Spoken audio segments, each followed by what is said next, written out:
Este día en el que hemos amanecido con esta historia tan desgraciada, tan lamentable, que se produjo anoche en Getafe y que les venimos contando desde las 6 de la mañana.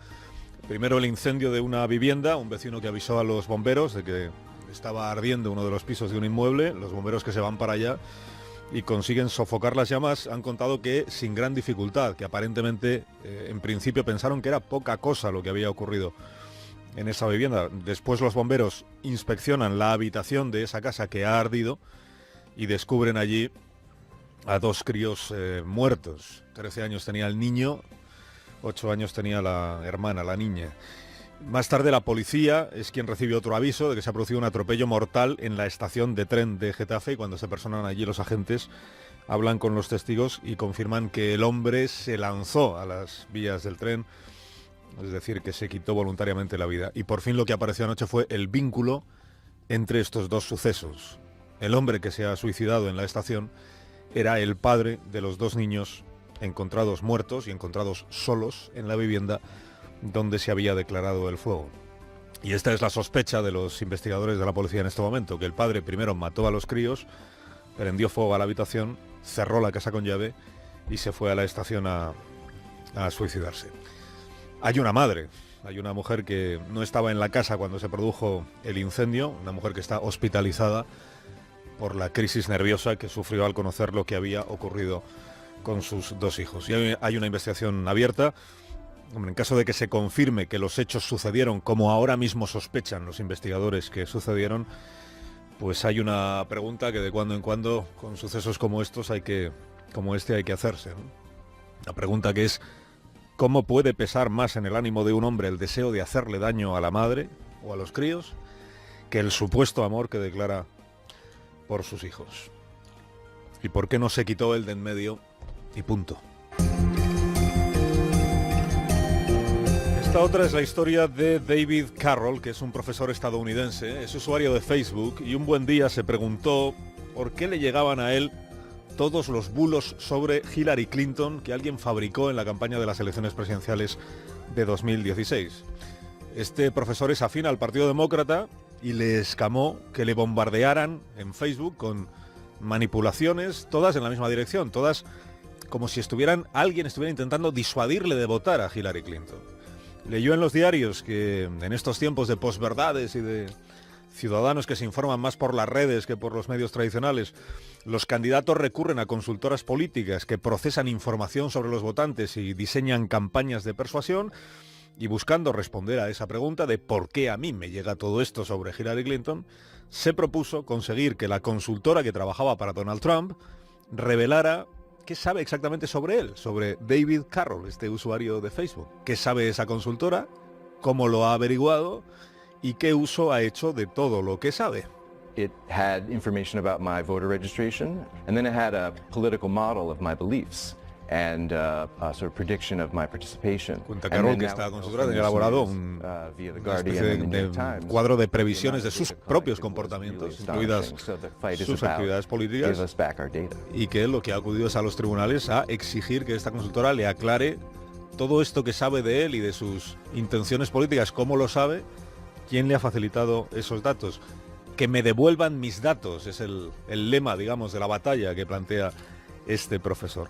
David Carroll, explicando en esta televisión estadounidense cómo las leyes de su país no le han permitido obligar a esta consultora a confesarle a él lo que sabe de él, devuélvame mis datos, pero como en Europa, en concreto en el Reino Unido, donde las leyes son más, protegen más a los usuarios, sí ha encontrado esta vía judicial. Está abierto un procedimiento por iniciativa de este profesor en el Reino Unido para que la consultora Cambridge Analytica le devuelva la información que ha acumulado sobre él.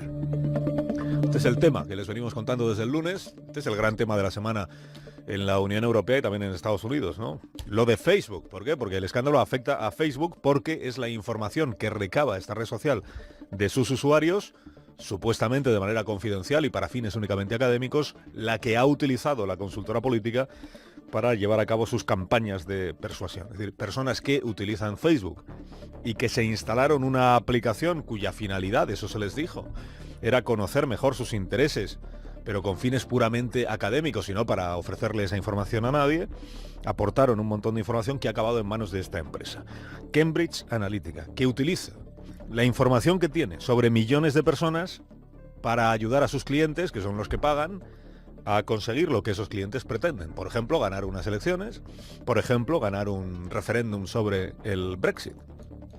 No hay nada no hay nada que objetar a la labor de persuasión política. Hay cientos de consultoras en todo el mundo a las que recurren los políticos cada día para intentar sacar adelante sus campañas políticas. No hay nada que objetar siempre que esa labor se realice con información obtenida legítimamente, sin engaños y sin recurrir al juego sucio. Y en el caso de esta consultora Cambridge Analytica, como les venimos contando esta semana, hay indicios de que vulneró ambas condiciones. La información la obtuvo con engaño de Facebook y a sus clientes lo que les ofrecía era desacreditar a los rivales políticos, fabricando, si así lo pagaban ellos, falsas acusaciones de sobornos o de escándalos sexuales para acabar con la carrera política de los adversarios de los clientes. Bueno, esto que el domingo era una información periodística del New York Times, del Guardian, del Channel 4 británico, ahora ya es una triple exigencia para que comparezca el señor Zuckerberg, el primer ejecutivo de Facebook, el fundador, para que comparezca en el Parlamento británico, en el Parlamento europeo y ante el órgano regulador del comercio en los Estados Unidos. Facebook está encajando esta semana una devaluación en bolsa, devaluación acelerada y muy notable, que tiene a la compañía tratando de salir al paso de estas informaciones como buenamente puede. Ayer difundió un comunicado en el que se presenta como víctima de la consultora política, obtuvieron estos datos sin conocimiento de Facebook, y prometiendo que va a reforzar sus políticas de protección de datos. De momento este comunicado no ha conseguido frenar la caída de Facebook en la bolsa. En cuanto a la consultora, en cuanto a la Cambridge Analytica, lo que ha hecho es suspender de sus funciones al consejero delegado, que se llama Alexander Nix, después de que en unas reuniones que tuvo con dos periodistas del Channel 4 que se hicieron pasar por posibles clientes, pues contara el catálogo de servicios que su empresa ofrece a quienes estén interesados, entre ellos fabricar escándalos para desacreditar a competidores políticos, ¿no? Esto de, y si hace falta enviamos a unas jóvenes ucranianas a la puerta del que queremos desacreditar, le hacemos unas fotos y contamos que estaban saliendo de pasar un rato agradable con el político en cuestión. Bueno, en esta historia de juego sucio político, de distorsión de la información y de manipulación de los usuarios, hay un arrepentido, es un empleado de analítica que ha revelado sus procedimientos, y hay un abogado que cuenta con perfil en Facebook y que está empeñado en conseguir que la consultora cuente todo lo que sabe de él y cómo lo sabe. O sea que tiene todos los elementos esta historia para convertirse de aquí a un par de años en una película.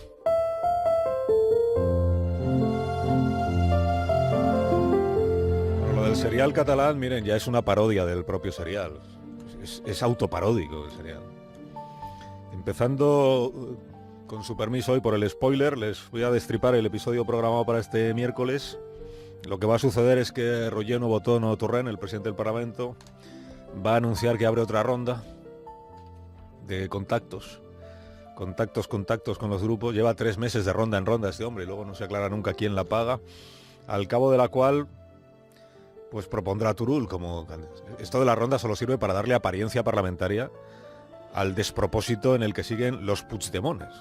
O sea que consiste la ronda en que Torrent se hace una foto con cada partido y así parece que importa algo lo que le dicen los portavoces de los partidos. En realidad lo único que acaba haciendo es poner en un papel lo que le han dicho los del Puigdecat.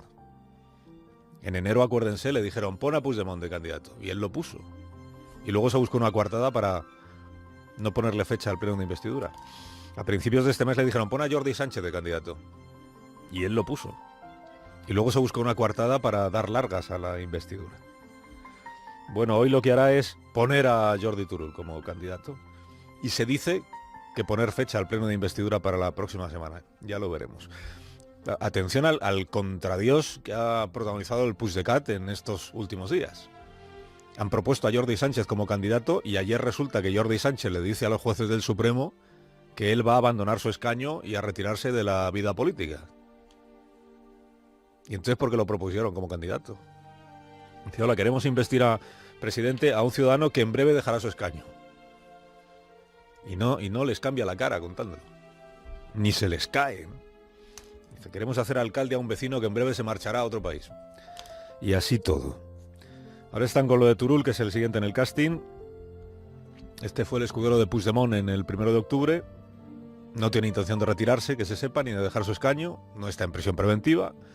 Y por tanto su problema no es judicial para ser investido. Su problema es la CUP, que no quiere saber nada de él porque le considera un empleado de los Pujol. Bueno, como ayer dijo en este programa Miquel Iceta, si al final invisten al imputado Turull, a ver qué programa de gobierno presenta. Yo desde luego, yo tampoco lo pondría, porque imagínese usted, yo no sé cuándo pueda haber sentencia, ni qué sentencia puede haber, pero en cualquier caso pues será probablemente pues antes de acabar el año o en el primer trimestre del año que viene.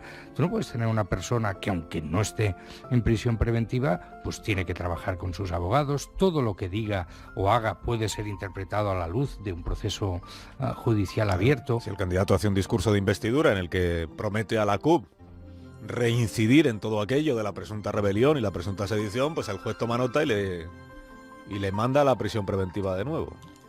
De los 4 que permanecen en la cárcel, que son Junqueras, los Jordis y el señor Forn, este último podría abandonarla pronto. Él ya renunció a su escaño, fue consejero de Interior del Gobierno de Cataluña, y ayer la novedad es que el fiscal general del Estado, Sánchez Melgar, que es un señor que huye de los focos, ha basado en el hecho de que ya no existe riesgo de reincidencia, opina el fiscal, el cambio de criterio que ayer hizo patente en el Supremo. Esto es interesante también, porque el fiscal general ayer hizo valer su autoridad e impuso a los fiscales del Supremo la decisión de permitir que Forn salga en libertad bajo fianza, porque no hay riesgo de reincidencia y porque le detectaron lo de la prueba de la tuberculina, le detectaron la bacteria, no está enfermo, pero dice el fiscal general, hombre, igual casi mejor que esté en su casa. Y es interesante porque, aunque el fiscal jefe ha impuesto su criterio a los fiscales del caso, no se ha escuchado una sola crítica ni a su acto de autoridad, ni a la jerarquía de la institución, ni al desaire de los pobres subordinados. ¿Qué habría pasado si hubiera sido al revés? Si los fiscales del Supremo hubieran apoyado la libertad bajo fianza y el fiscal jefe les hubiera obligado a pedir la prisión incondicional. ¿Qué no se estaría diciendo a estas horas de Sánchez Melgar y de su autoritarismo?